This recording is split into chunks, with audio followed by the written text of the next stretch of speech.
Une plaine. Une plaine, une plaine qui donne sur un village. Vu les constructions, c'est pas un village actuel, c'est il y a quelques siècles. Clairement, un village lion. Le village brûle, et on voit en se rapprochant de ce village qu'il y a une troupe de Ronin assez importante. Ronin ou brigands, c'est assez difficile de savoir. En tout cas, on se rapproche et on voit un samouraï blessé. Les Ronin rient. Le samouraï se lève. Son fils est derrière lui. Il est très jeune. Il a pris le katana pour aider son père, mais il n'est pas encore samouraï. Son père est blessé. Le Ronin, devant, dont on ne voit pas le visage, on le voit sur le côté, rit. Reste au sol. Tu vas mourir. Si tu restes au sol, nous prendrons ce que nous sommes venus chercher et nous repartirons. Tu survivras. L'homme finit de se lever. Il est dans une armure légère. Il n'a pas eu le temps de mettre son armure lourde. Ses cheveux partent en panache, rouge, orange, marron, en crinière. Il crache. Non. Oui, je vais mourir. Mais certains d'entre vous aussi. Père, regarde bien mon fils, je vais mourir. Mais ces secondes que je vais leur faire perdre, eh bien peut-être que derrière cela permettra de sauver le village. C'est ça l'honneur d'un lion. La mort sûre. L'honneur reste toujours. Il hurle. Quelques-uns des Ronin, malgré qu'ils soient encore une vingtaine, reculent. Ils se jettent sur le chef surpris, dont la tête roule. Les autres Ronin se reprennent et le tuent. La caméra s'éloigne, fondue au noir. Dans la gueule du lion, c'est enfin le scénar de ce soir, le titre du scénario de ce soir. Et nous nous retrouvons, Olivier, en route, au matin. Vous vous êtes préparé très tôt et vous êtes parti au lever du soleil. Vous avez voyagé assez rapidement, c'est juste à côté, ce qui fait que assez tôt dans la matinée, on est aux alentours, on est avant 10 heures, vous arrivez en vue de cette petite colline.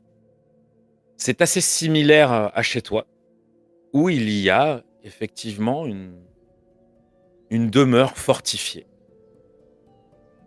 Clairement, on est, vous êtes passé, vous avez passé la frontière. Il y a comme chez vous beaucoup de, beaucoup de troupes qui tournent. On n'est pas venu jusqu'à vous. On vous laisse progresser. On doit savoir que tu approches. Et effectivement, vous montez cette petite colline. Et là, par contre, il y a des, euh, il y a des samouraïs qui s'avancent. Est-ce que tu peux juste nous dire comment tu es venu? Est-ce que tu es venu, avec qui tu es venu et quelle ampleur? Comment tu as fait préparer ta suite? Et est-ce que tu as pris beaucoup de samouraïs? Est-ce que tu en as pris très peu?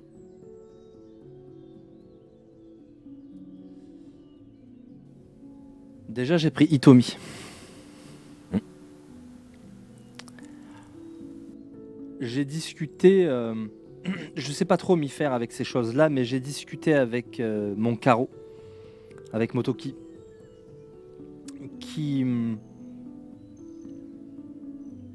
qui m'aura peut-être dit que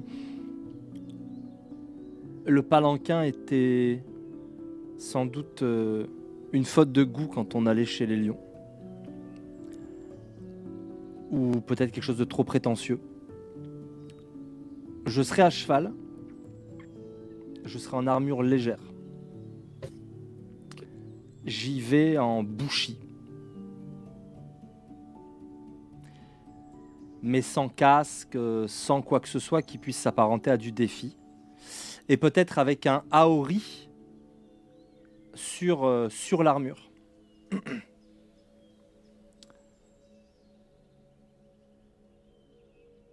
Mais je suis à cheval, comme mes hommes. Très bien. D'ailleurs, quand on est parti au petit matin, quand on est parti, on a laissé derrière nous les États s'occuper du corps de Kakita Gyokudo, qui a fait seppuku à l'aube. Devant ses enfants, sans doute secondé même par son propre fils. Secondé par son fils, pas par sa fille. Il y a eu un échange de regards. Sa fille, clairement, par son attitude, ne veut plus entendre parler de son père.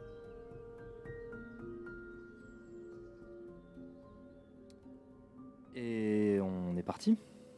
Très bien. Bah là, vous êtes... Donc, par contre, Là, tu on m'as est- pas dit beaucoup de samouraïs, peu en termes d'intention. Mon intention, c'est de pas paraître prétentieux, de pas paraître menaçant non plus, mais et puis de garder quand même dans ces temps un peu troubles là où ça complote dans tous les sens, de garder quand même de la garnison au château. Ouais. Donc j'aurais dit avant de partir, donc Kakita Danjuro, je serais allé le voir pour lui dire, on ne va prendre que, on a une soixantaine d'hommes, donc on va en prendre que 12. D'accord. Je veux les 12 meilleurs bushi, Danjuro compris, mais je veux le meilleur officier, mais je ne veux pas le meilleur officier, y compris s'il fait partie des 12 meilleurs combattants. Le meilleur officier après Danjuro, je veux qu'il reste à la garnison. Ok. Il vaut mieux un bon chef avec des hommes médiocres que un chef médiocre même avec des hommes valeureux. Très bien. Et Donc, je je vais pars te- avec Danjuro et je pars avec les deux enfants de Gyukodo, notamment Kazuo, le fils, parce que je veux les avoir sous les yeux. Donc il y a avec moi, il y a mon Karo, non mon Karo il gère pour moi là sur place. Donc il y a Oui, il Danjuro, reste là-bas. il y a les deux enfants et des samouraïs parmi les plus entraînés. Et Voilà. Hitomi. Et qu'est-ce que Et tu Hitomi. fais de ton seigneur direct, de ton daimyo, mais en fait, un peu, euh, un peu comme la mère du roi en France qui gérait pour lui, mais le seigneur actuel, mais qui est trop jeune, qui est le dernier fils de ton daimyo, il reste là-bas ou il vient avec toi? Il reste là-bas, il est auprès du carreau et il continue à être gouverné, quoi, à être entraîné. Tout à fait. Bien sûr, il y a des serviteurs aussi avec nous, hein, mais bon voilà, il y a des Imin. Oui, oui, de toute façon, vous n'êtes pas partis nombreux, donc, petite troupe. Tu vas me faire un petit jet, s'il te plaît, de perception, alors que tu es en train de monter cette colline et que tu vois un petit groupe qui, pour l'instant, attend, qui s'est un peu avancé, devant la demeure fortifiée. Et là, vous êtes à quelques centaines de mètres, au pied de la colline. Tu veux un jeu de quoi? De perception, s'il te plaît. On va dire qu'il y a un TD dans ces 2-10 Radio Cobra. On est à 28 et je vais relancer les 2-10. 28 et 10, 38 avec une augmentation. Eh bien, écoute, tu vas me faire maintenant un jet de tactique. Tu vas me de bataille, s'il te plaît. De perception bataille. Perception art de la guerre. C'est ça. Ok. Mais tu as 2 augmentes gratos. Une parce que tu en as pris une et une grâce à ce gros jet. Bah, je vais Et ton jet de claquer. perception te fait Contre voir vide. une troupe, lion, qui s'approche en bas de la colline sur la droite, qui s'approche vers vous. Sans doute sont-ils en retard et a priori ils se dépêchent pour eux aussi remonter la colline. Ils viennent dans votre direction.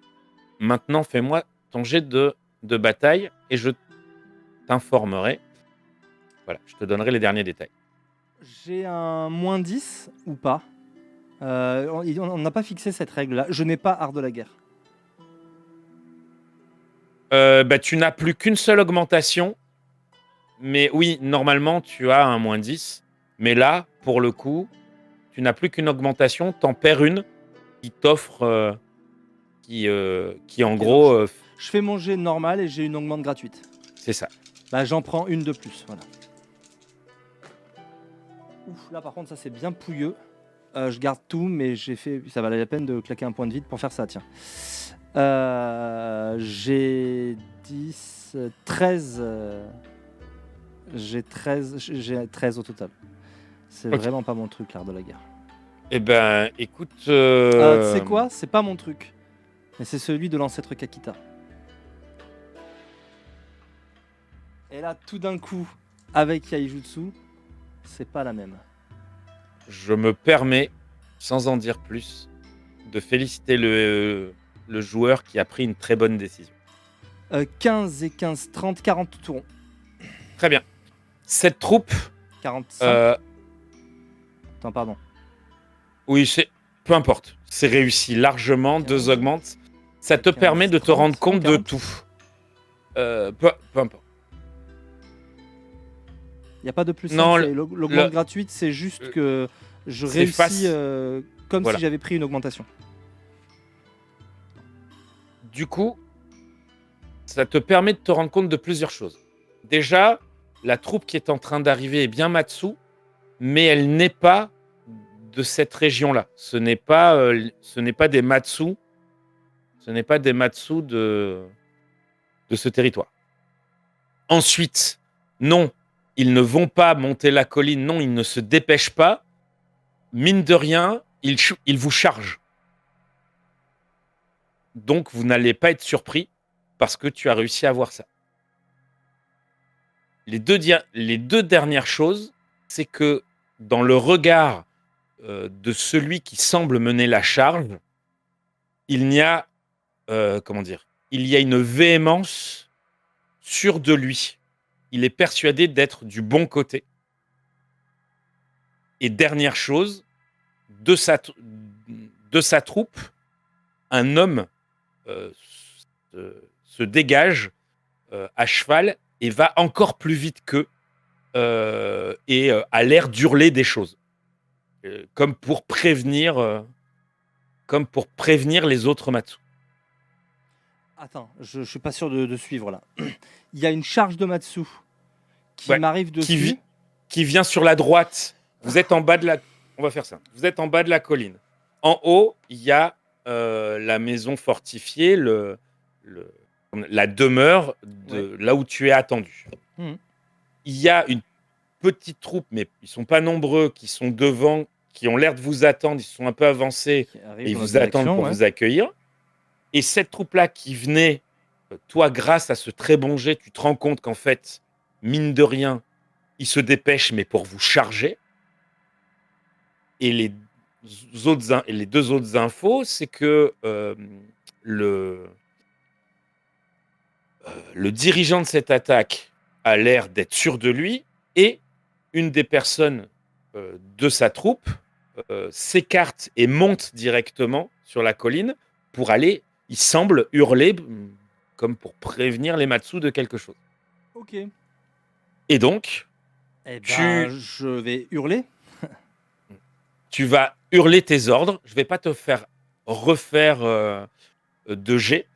Parce que juste pour petite info, pour les gens qui ne connaissent pas, le général, quand il y a bataille, fait un jet de perception plus bataille. Et ce jet, s'il est gagné ou perdu, décide sur une table de comment ça va se passer dans la bataille. Du coup, je vais te demander qu'est-ce que tu fais, parce qu'il va y avoir engagement. Alors déjà, je vais juste regarder Danjuro en lui disant c'est à vous de jouer. Mode défensif. Ne commettons pas d'impair. Mais je lui laisse le lead. Hein. C'est lui, il est capitaine. Moi, j'étais un modeste sensei il y a encore 2 semaines. Hein. Du coup, Danjuro se met à hurler des ordres et vous allez effectivement vous décaler très légèrement et vous mettre et vous mettre en position défensive. Il fait tous ceux qui étaient à cheval se mettent derrière. Les quelques Yari sont sortis et sont mis en défense. Et tu vas pouvoir me faire un G. Un des 10 plus, aide-moi Olivier, bataille. T'inquiète, j'ai l'écran. Effectivement. Bah, je fais 5. Très bien. Le régent n'est pas là, dit Jeffrey. Ah, le régent, c'est moi, pardon. Pour l'instant, en tout cas, c'est comme ça que semble organiser les choses, que Danjuro semble organiser les choses. Effectivement, vous êtes au centre, protégé par les hommes et les chevaux. Sauf si toi, tu as une action différente. Ah non, donc je suis considéré comme quoi? Comme engagé, comme désengagé? Ou voire comme soutien? Mais bon, vu le peu qu'on est, ça m'étonnerait. Ouais, plutôt désengagé, sauf si tu fais autre chose. Désengagé. Vous êtes en victoire. On est en victoire. Ouais, bon, tu sais ça. Quand tu fais un 7 sur ton score total, je prends 2 dés de dommages et un modeste point de gloire. T'as une armure légère quand même qui enlève. Elle ne compte pas. C'est l'armure lourde qui enlève un dé. L'armure légère t'empêche de prendre un dé de plus. Donc je prends 2 dés de dommages. Vas-y, tu peux y aller. Okay. À moins que tu me considères comme un Shugenja au vu de la défense que j'ai à côté de moi, que j'ai autour de moi. Et là, tu peux m'enlever un dé. Mais oui, on va faire ça. Toi et Hitomi. C'est ce que je ferais. Voilà.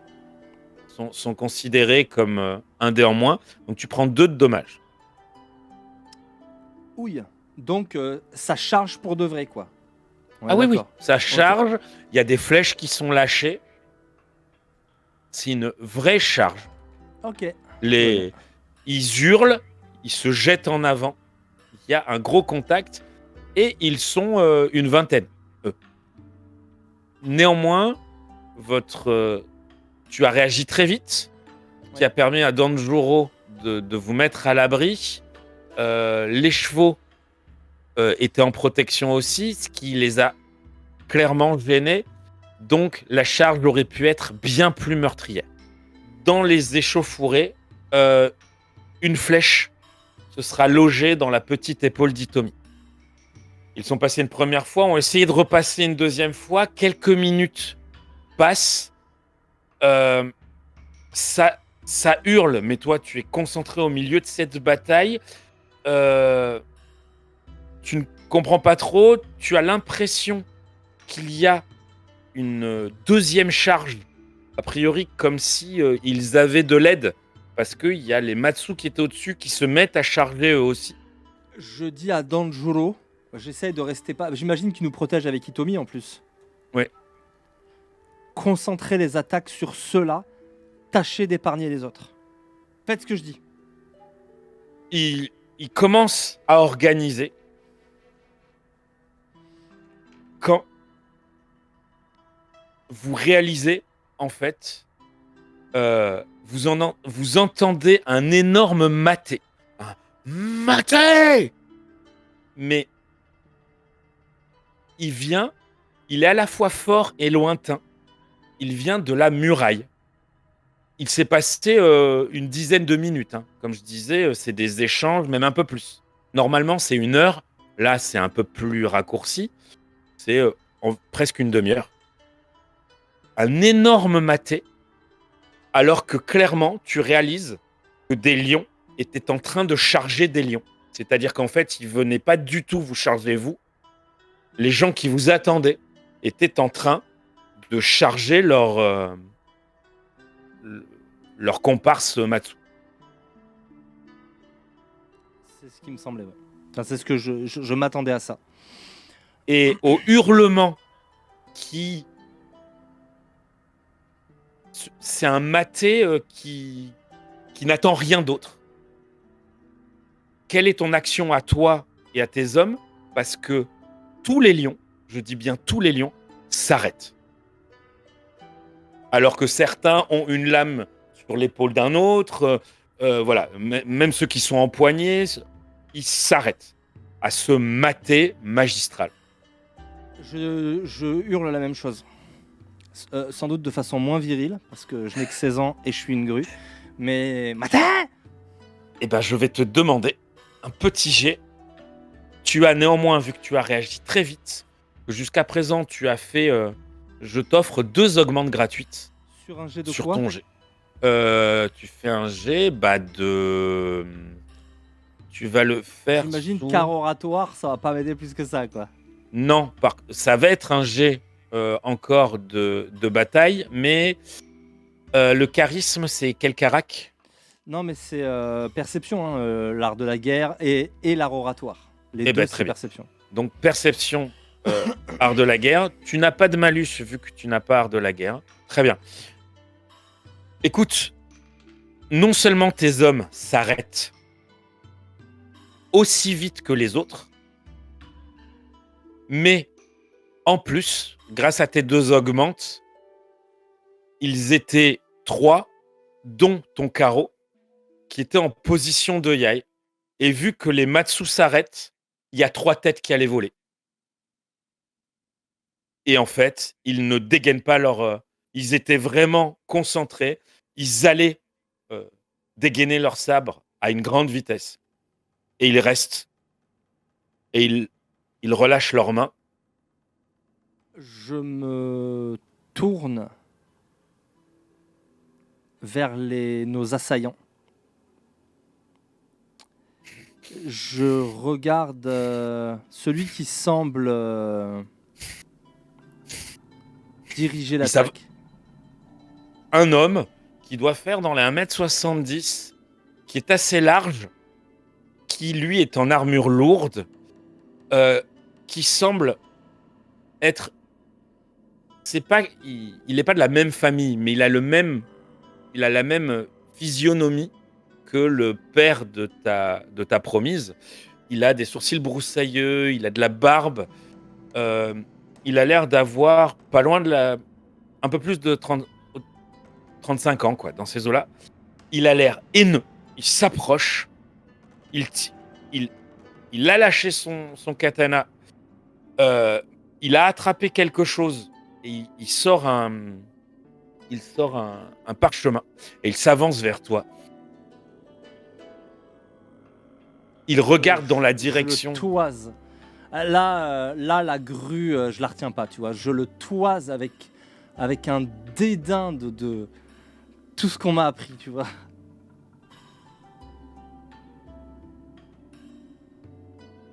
Il faut bien ma maîtresse, ma seigneur, pour arrêter mon bras vengeur. J'ai ici la preuve. Puisque mon daimyo m'a arrêté. Il allait dire quelque chose. Vous entendez à nouveau un maté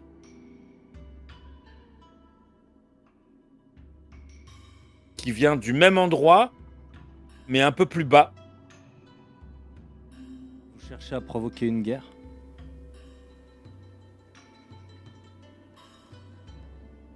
Votre seigneur invite un autre seigneur sur ces terres et vous l'attaquez comme si vous étiez le dernier des Ronin? Est-ce là l'honneur que les Matsu vantent partout? Vous entendez des chevaux. Ils sont pas loin, hein, là. Commencez à attendre. Il y a une petite troupe qui s'approche. C'est assez étrange parce que pendant cet échange, les Matsu qui se sont jetés à vos côtés, sans vous regarder mal, sans hésitation, continuent à se mettre entre vous et se mettent en protection de toi. Ça, c'est les Matsu qui vous accueillent. J'ai bien compris, j'ai bien compris. Et tu reconnais d'ailleurs un des capitaines du père du père de ta promise. Je tends la main vers le parchemin que brandissait le Matsu là. Ceci n'est pas pour vous, ceci est pour mon daimyo. Je le lui apporterai. Et comme je suis quelqu'un de plus mesuré que vous, je me contenterai de lui apporter sans votre tête. Sa tête, je la prendrai peut-être moi-même. Qui, qui me parle? Déjà, c'est la même voix, tu n'hésites pas une seconde, c'est la même voix qui a dit mater. Elle est en train d'arriver à cheval avec 20 hommes, plus ou moins en flèche. Tu te dis, on me charge pas, non, mais ils sont un peu dans cette position-là. Dans les 20 hommes, il y a 10 hommes Matsu qui ont l'air tous d'avoir plus de la trentaine, qui dans le regard, ils ne réfléchissent pas, ils ne sont qu'une arme. Et tu as 10 autres hommes qui ont le même regard, sauf que eux, leur armure, ils sont tous en armure lourde, et eux, leur armure, elle est noire avec un liseré or. Celle qui vient te parler, tu la reconnais tout de suite. Armure lourde, katana, wakizashi, des cheveux qui partent en crinière. Tu as devant toi la dirigeante de la famille Matsu. Matsutsuko? Matsu Tsuko, Je tape le fond par terre. Olivier avait peut-être oublié que la semaine dernière, la toute fin de la fin du générique, c'était l'arrivée Matsutsuko qui avait été invitée par le seigneur des lieux, pensant qu'elle ne viendrait pas, et sa troupe, la troupe de Matsutsuko, qui arrivait sur place. Donc elle a accepté l'invitation pour venir assister au seppuku. Il va y avoir un flottement quand même. Je descends de cheval, mais je la quitte pas des yeux. Son cheval finit par s'arrêter, les hommes s'arrêtent, tout le monde descend de cheval, elle s'approche. C'est là que tu mets front contre terre? Et quand elle s'approche, oui, mais une demi-seconde trop tard. Oui. Dans ma tête, c'est pas forcément le perso, mais il y a l'ancêtre Kakita qui pousse, tu vois. Mais je suis très respectueux, mais il y a un soupçon d'arrogance pour ceux qui sauraient bien voir, tu vois. Voilà, Redressez-vous, Régent. Vous êtes l'insulté. Et mon clan, ma famille, vous a insulté. Et je vous suis redevable. J'espère que ce qui est dans ce parchemin excusera la dette que j'ai maintenant pour vous. Et quand elle a dit ça, c'est pas toi qu'elle regarde, c'est l'homme qui, lui aussi, s'est mis front contre terre. Elle s'approche, tout dans son être, dans comment dire, dans sa façon de marcher, dit: je vous tue, je vous hais. C'est assez impressionnant cette façon de se tenir et d'être prête à dévorer le monde en quelque sorte.